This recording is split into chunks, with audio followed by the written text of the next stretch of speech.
Hello everyone, welcome or welcome back. I hope you're having a positive and productive day so far. My name is Kel with the Planner Aisle, and today I'm reviewing the November intention box from Cloth and Paper and walking through all of the ways you can use the items inside. There isn't really a theme for this box. November is the month when they send their much anticipated spiral agenda, so most of the focus is centered around that. I will be doing an in-depth review of the spiral planner towards the end of this video. I'll put a timestamp on the screen here in case you want to skip ahead to that review, but they did make quite a few changes this year, so I'll be getting into all of that here shortly. Make sure to stick around until the end for my final thoughts and rating, and as always, feel free to leave me a comment below with any questions or topics you'd like for me to include in my next video. Without further ado, let's hop in.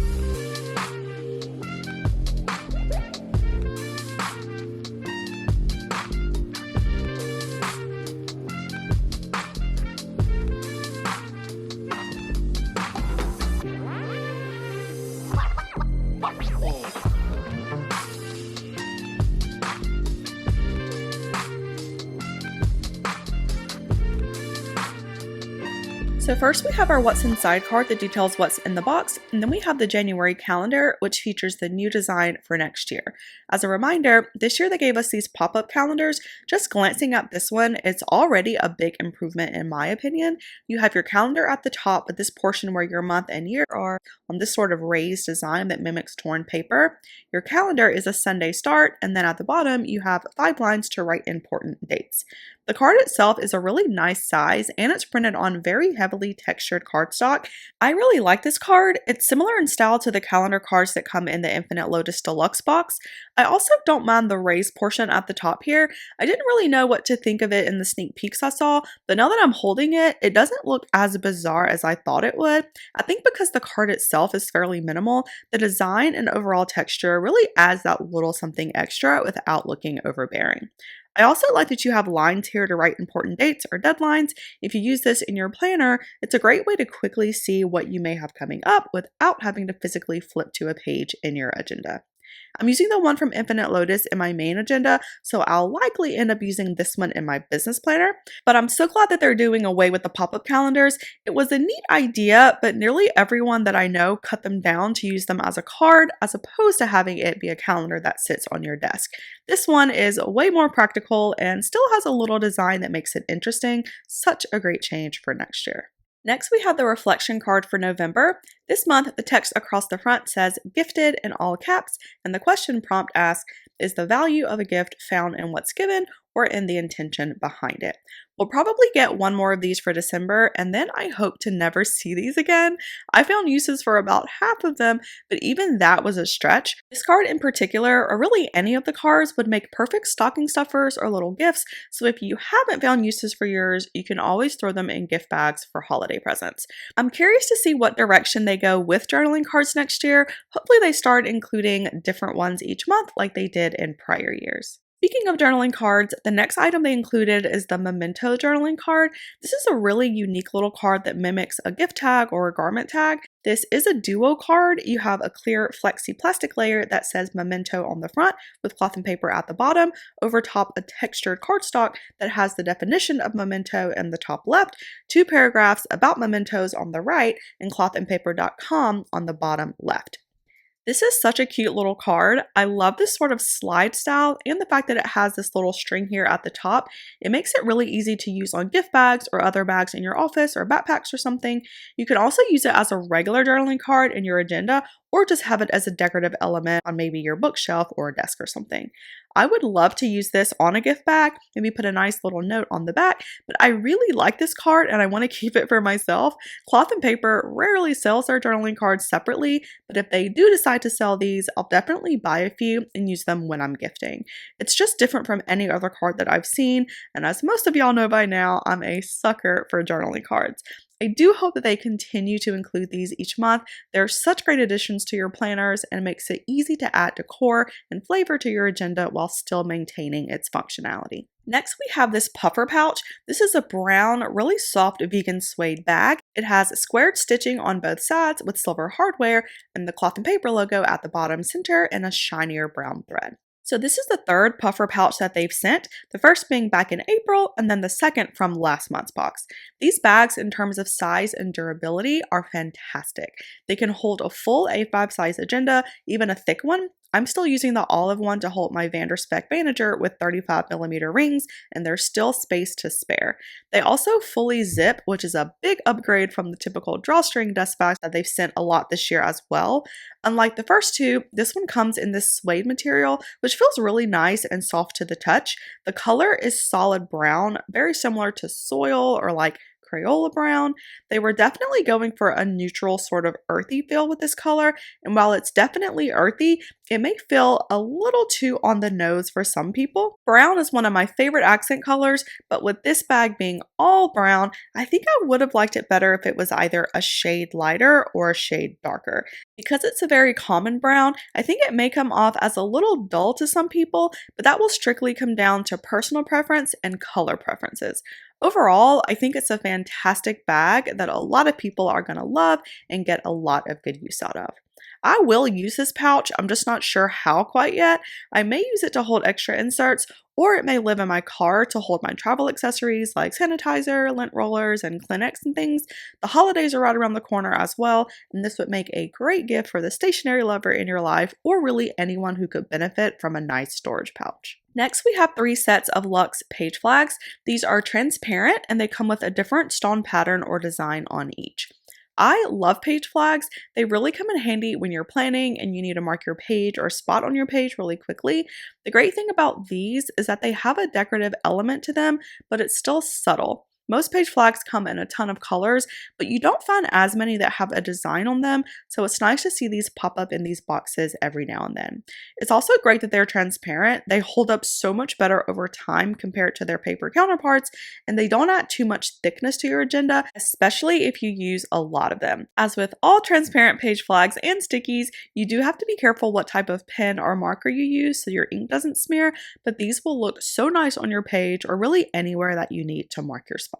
Next, they included 2 sets of stickers this month. We have 1 set of raised stickers and a set of tortoiseshell stickers. So looking at the raised set first, here they included 1 sheet of 84 clear dot stickers and 1 sheet of 14 clear bar stickers. So I think this is new for Cloth and Paper. I don't believe they've ever included raised stickers in their collection before. I do like the look of these. Raised stickers certainly add pop to your agenda. I also like that they included dot stickers and these longer bar ones. It's a good way to mark dates on your calendar in a variety of different ways. One thing to note with any raised stickers, or even thick ones, is that these will add a tremendous amount of bulk to your planners, which is really important if you tend to be a planner stuffer. They also can make your writing uneven as well, so if you do want to use these, I would recommend using them sparingly or on spreads where you aren't doing as much writing. I do have raised stickers, but I only use them in my scrapbook since I'm not really worried about bulkiness there. For my agendas, I don't see these really having a place. Not only do I keep mine stuffed full, but from a functional perspective, these just aren't all that practical, especially when compared to other dot stickers. Again, I think using them sparingly should be fine, but I really see these excelling outside of your primary planning routine. So maybe you have a journal that you use more decorative stickers in, or maybe you use a wall or desk calendar or something where these would fit a bit better. I could really see these being a great option in those scenarios rather than in a physical agenda that you use as a daily planner. I'm not really sure how or if I plan on using these. For now, I'll store them with my other stickers, but I really appreciate Cloth and Paper venturing out and adding another new item to their collection. The second set of stickers they sent are the tortoiseshell set. Here we have 2 sets of 84 dot stickers, so 168 total, and 2 sheets of 14 bar stickers, so 28 total. When I saw these in a sneak peek, I got so excited. Tortoiseshell is my favorite print pattern. I have so many things around the house and my office in this pattern. I've got sticky note holders, my stapler and tape dispenser, my Kate Spade file folders, my water bottle and thermos. To say I was excited to get these stickers is an understatement. That being said, Animal print is always super tricky, and there will be people who do not like this. It's also important to note that this pattern can look really busy, especially if you're using other colors. So if you do use it, similar to the Ray stickers, you want to use it sparingly so it doesn't overpower your spread. I'm not sure how I plan to use these. I'm really focusing on minimizing the number of stickers I'm using in my routine for 2025, but I love these and I will do my best to find a place for them, even if it's in one of my supplemental agendas. Next, we have this gift tag sticker roll. Here you have 50 gift label stickers and they come on this little roll for easy access. This is pretty straightforward and a perfect addition to the box with the holidays coming up soon.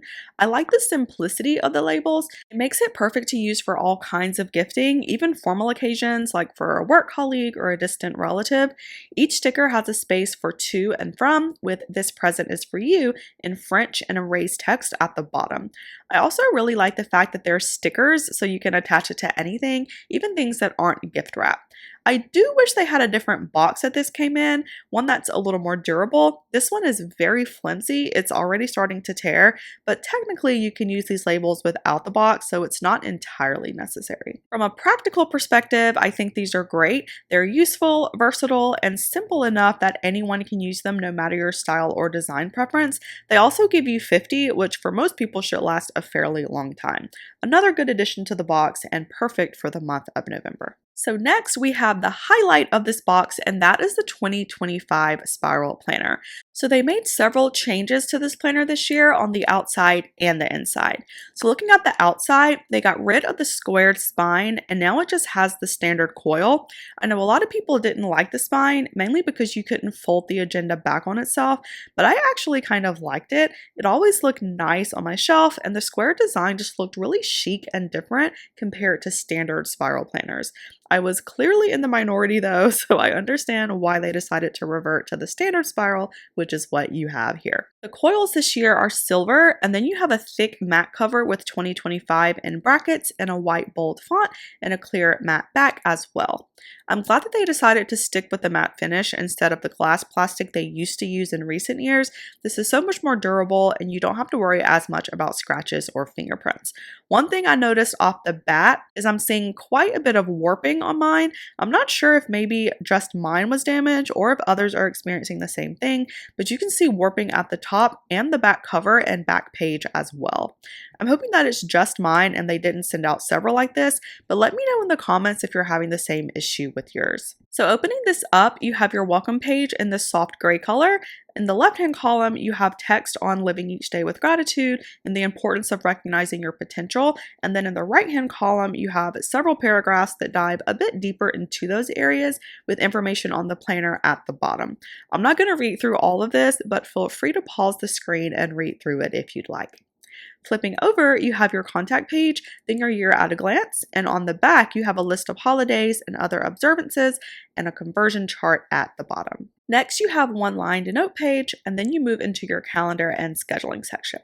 So each month has its own cover page that's centered around the word for the month. So for January, the word is passion. You have the definition for passion in the right-hand column, followed by a quote by Jean Paul and 3 additional paragraphs with words of wisdom centered around passion. On the back, you have another line notes page, and then you move into your January calendar. So on the front, you have a table with 8 sections to list your goals, a checklist to write important dates, 6 lines to list priorities, a section to write bills that are due that month, and then a smaller checklist on the right to list any other to-dos or deadlines you may want to add. Flipping over, you have your main calendar spread. This is your calendar on 2 pages with a Monday start. You have a blank column with 21 lines and then 2 mini calendars at the bottom, one for the prior month and one for the upcoming month. There's 2 line note pages, and then you move on to your weekly spread. So this is where most of the change happened between last year's spread and this one. Last year, they had a horizontal half grid layout that was very similar in style to many of the horizontal inserts we've been seeing lately. This year, they gave us a task planner layout instead. So at the top, you have your weekly overview and the week that you're on, and then you have vertical columns for your weekdays. Each day has a column with 6 lines to list and check off your priorities, 7 lines to list and check off to-dos, and then 8 lines to use however you wish. You also have a notes section at the bottom of each page with 5 lines to write down ideas, reflections, other tasks, or anything that you want noted for that week. Each week is the same, and then you have a lined notes page on the back before you move into the next month. At the end of December, you have 2 notes pages followed by 4 contact lists with a lined notes page on the back, and then a light gray cardstock with cloth and paper branding on the back. So I think this planner overall is pretty solid for what it is. It's got a 2-page calendar spread and a spread to track your tasks and to-dos, and I feel like it'll meet the needs for a lot of people as long as you understand that it's a task planner and not a standard everyday planner. You can certainly use this to plan each day, but you're severely limited in what you can write in your weekly spread, taking away the versatility, which makes it a lot less functional compared to prior years. One of the reasons why I enjoyed getting this planner is because I could use it as a supplemental planner how I saw fit. Because the weekly section was a blank horizontal spread, you could use it for a number of things. I saw people using it as a task planner, a budget planner. I myself use it as a well-being log. I saw one woman use hers as her work planner. The horizontal layout was flexible enough that you could use it in a number of different ways, and it was essentially a one-stop shop for a lot of people due to its flexible layout. This layout is the opposite. Because it is task specific, it really loses that broad functionality, which unfortunately makes it largely unusable for those who don't want or need a task planner. This was a really big change from last year, and I'm curious to know the why behind it. I did tune into a happy hour live a few weeks ago, and I remember they mentioned something about people voting and that the change was based on feedback and what people wanted to see, but I'm curious to know if they would share those results with us, not only for transparency, but also so we can see what things people in the planner community are looking for. I'm not sure how they're conducting outreach, but I've never received anything asking for what my thoughts were, and I can't help but wonder where the feedback is coming from. Maybe I'm wrong, but I just can't imagine a majority wanted a task planner compared to all of the other styles that offer more versatility. If you do like this style of planning and could benefit from a task planner, then this is a really great option for you. Looking at the weekly, you have a lot of structure here. It's broken out by things you need to accomplish that day and your priorities for the day, which is super helpful for busy weeks when you have a lot of deadlines. The other thing that I like about this is the notes pages after your monthly spread. It gives you space to reflect on the month, maybe list gratitude, accomplishments, or really anything that you want to. What I love the most about this planner is the minimal design. They decided to forego any prints and colors and gave us, in my opinion, very well thought out covers for the front and for each month. I love the writing here, the messaging and the font really fit the theme of simplicity. It makes it a good choice for those who prefer a much more minimal look. On the opposite side, aside from overall functionality, I've been saying this for years now, but I really wish they would remove the holidays from the monthly spreads. They're completely unnecessary, especially because they include a holiday chart in the front of the planner. It takes up so much precious real estate, especially for people who fill these boxes up to the max. It's also important to note that not everyone celebrates the same holidays, and it may even be a neat idea to include a sheet of holiday stickers so people can list the holidays that apply to them. I also don't love the contact list section. I do like having a section to list contacts, but I feel like you can fit twice as many blocks on one page and maybe just have some blank notes pages in the back. It's super minor, but I'm not a fan of the bracketed year on the front.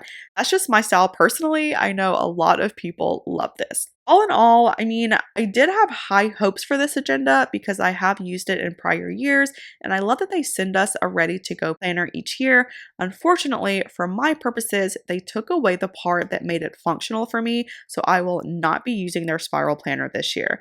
However, if you're looking for a task planner or you want a supplemental planner that can pair with your main agenda to track your tasks or important items, then this will work really well for you. I'd love to hear what y'all's thoughts on the new planner are. Please let me know how you plan to use yours in the comments below. Last, we have 2 pens this month. First is the Uniball 1 gel pen in the color pink. This one has a 0.5mm tip. Doing a pen test here, this writes really smooth. You get a nice clean line. You don't have to press down too hard like you have to do with some of the other Unicolor pens. It gave us a pink pen, which some people won't have a use for, but others will like, especially when it comes to journaling or for use on spreads where you do use more color. I have a multicolor set of these, with a 0.38mm tip, and I do really like them. The barrel is a simple white and it's got a rubber grip that keeps your hand from slipping. It's pink, but if you do want a colored pen, this is a nice quality pen to add to your collection. The second pen we got is the Pentel Calm ballpoint pen. This is in black, also with a 0.5mm tip. Doing a pen test, it doesn't write bad by any means, but you don't get as much pigment and the consistency is slightly off. It does feel nice in your hand though, and it doesn't feel scratchy on your page. Ballpoint pens are really tricky when it comes to clarity on your page, but this one does a pretty good job. I also like the look of it. It's got this kind of cream body with a textured grip towards the tip, which, like the Uni, keeps your hand from sliding.